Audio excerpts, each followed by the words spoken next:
may isang alamat sa Japan na nagpapakilabot sa mga kalye tuwing gabi.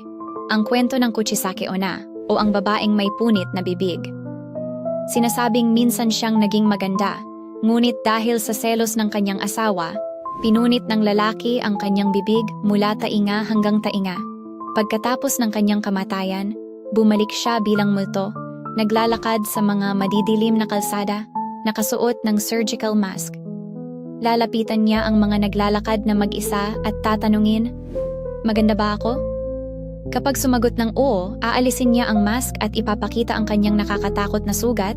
Muling tatanungin, "Paano ngayon?" Kung sumagot ng hindi, marahas kanyang papatayin.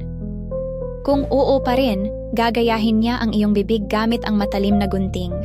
May mga nagsasabi na makakaligtas ka kung sasagot ng sakto lang o magbibigay ng candy para lituhin siya. Ang alamat na ito ay lumaganap noong 1970s. Matapos ang sunod-sunod na sightings at balitang may babaeng sumusugod sa mga bata.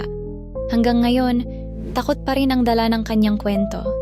Isang paalala na sa dilim ng gabi, may nagmamasid na multo ng paghihiganti.